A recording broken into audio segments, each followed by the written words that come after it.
আজ ফের বাড়ল দুর্গাপুজো কমিটিগুলির জন্য অনুদান। ৭০,০০০ টাকা থেকে তা বাড়িয়ে করা হয়েছে ৮৫,০০০ টাকা।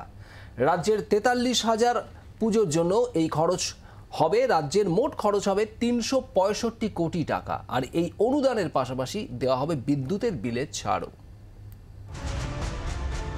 ৯ অক্টোবর ষষ্ঠী, তার মাস আড়াই আগে মঙ্গলবার নেতাজি ইন্ডোর স্টেডিয়ামে রাজ্যের পুজো কমিটিগুলির সঙ্গে বৈঠকে বসেন মুখ্যমন্ত্রী মমতা বন্দ্যোপাধ্যায়। ভিডিও কনফারেন্সের মাধ্যমে বৈঠকে যোগ দেন জেলার পুজো কমিটিগুলির প্রতিনিধিরাও। সেই বৈঠকে মুখ্যমন্ত্রী ঘোষণা করেন পুজো কমিটিগুলির জন্য অনুদান বৃদ্ধির কথা। একসময় পুজো কমিটি পিছু ২৫,০০০ টাকা অনুদান দেয়া হতো। ধাপে ধাপে তা বেড়ে হয়েছিল ৭০,০০০ টাকা। এবার সেই অনুদান আরও এক ধাপ বেড়ে হলো ৮৫,০০০ টাকা। ৪৩,০০০ পুজো কমিটিকে অনুদান দিতে খরচ হবে মোট ৩৬৫ কোটি ৫০ লক্ষ টাকা। এর পাশাপাশি পুজো কমিটিগুলিকে বিদ্যুতের বিলেও ৭৫% ছাড় দেওয়ার ঘোষণা করেছেন তিনি। প্রথম যখন শুরু করেছিলাম ২৫,০০০ দিয়ে, ঠিক তো? তারপরে আস্তে আস্তে আস্তে আস্তে ৭০ এসছে। এবার ৭০ থেকে স্ল্যাবটা বাড়িয়ে ৮৫,০০০ করে দিলাম।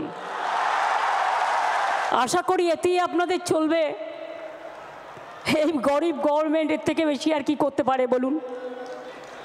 এবং আপনাদের বিদ্যুতের এটা অনেক কমিয়ে দেওয়া হয়েছে। ফায়ার লাইসেন্স টোটাল মুকুব করে দেওয়া হয়েছে। বাদবাকিটা আপনারা ম্যানেজ করে নিতে পারবেন।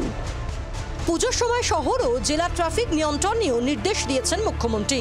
বৈঠকে তিনি ক্ষোভ প্রকাশ করেন পুজো কমিটিগুলির ভিআইপি কার্ড নিয়েও।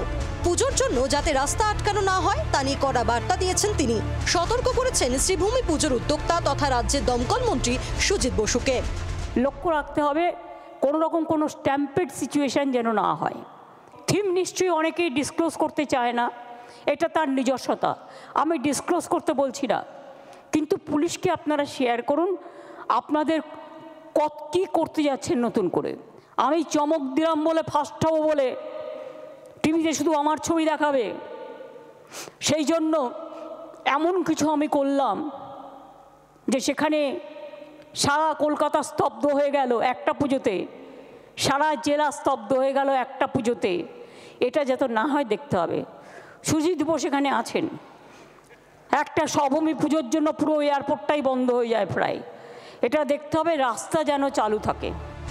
আগামী বছর ক্লাব পিছু পুজোর অনুদান বাড়িয়ে ১ লক্ষ টাকা করার আশ্বাসও দিয়েছেন মুখ্যমন্ত্রী। এবার ১৫ই অক্টোবর পুজো কার্নিভাল হবে বলেও জানিয়েছেন তিনি। ক্যামেরায় কমল জানার সঙ্গে সুতপা সেনের রিপোর্ট, জি ২৪ ঘন্টা।